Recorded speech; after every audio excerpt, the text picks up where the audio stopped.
sacrificed if they're not successfully landing their jumps or they're not getting through their run-throughs. And that's why follow-up is so important, so that we have a chance to keep abreast with what they're doing, you know? So Yuna Kim, speaking of follow-up, she's training here in Toronto with Brian Orser, your good friend, and coach of the millennium, as we like to call him. Yeah, I coined that phrase. I know, I think it's great. Long time ago. You were right on the money, I was too. Right, yeah. Yuna is the defending world champion and the Olympic champion. So she's headed into Torino. You've had a chance to work with her all season long. Speaking of challenging programs, tell me a little bit about how you came to both the short and the free for Yuna this year. Well, you know, it's interesting because we've had her, this is our 4th season with Yuna, and you know, it's been a work in progress all the way through. It's been an amazing experience for me to have the chance to get to work with her so continually. I mean, I don't necessarily take her every week, but because we live and work in the same city, then I have a lot of chance to be my best, you know? And we've gotten to know her to the point where Yuna's the kind of athlete that she needs music with an edge to it. She needs it to have this, I don't want to say aggressive, but there needs to be some kind of something with tension to it. Yeah. Yep. And it can't just be soft and lyrical all the way through. So, you know, over the years we've done this and we've done that, and then after last season I was really kind of stumped because her 2 routines from last season, the season before, were really well loved and really successful. Beautiful. So you don't want to repeat yourself.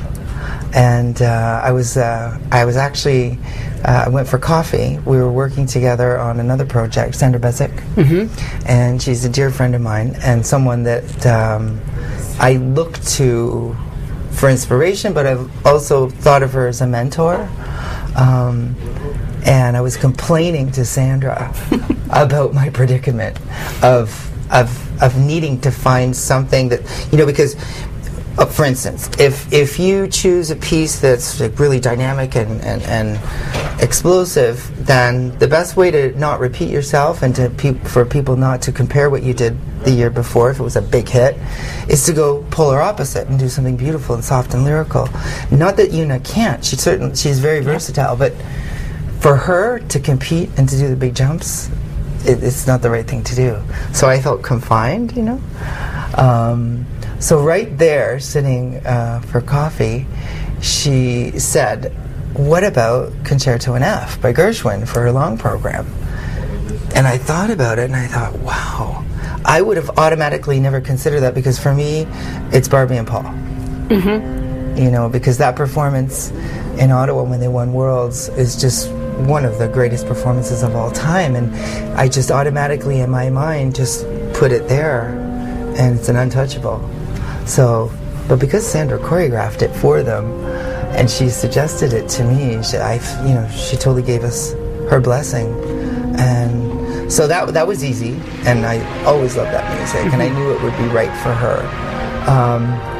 And then it was probably about a week later, I get this email from her, and she says, the email says, "What about a mysterious Bond girl?" That's it.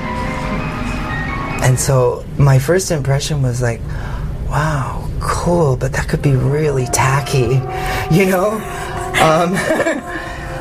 We've seen the James Bond theme used before, and I said, well, it's going to depend on the music I find.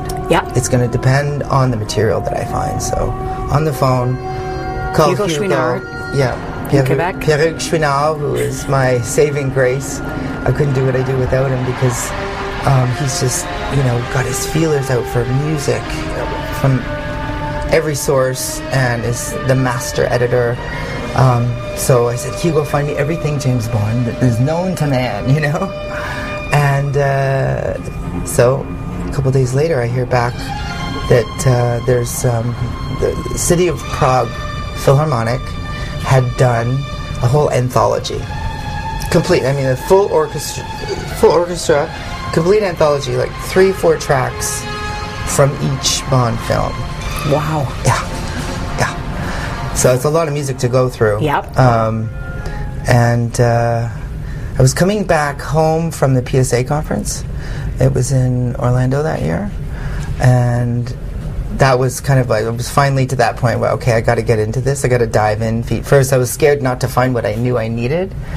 And when I heard that little flute section that comes after her layback, where it's the main theme, but played really softly and a little bit off key, I knew I had it.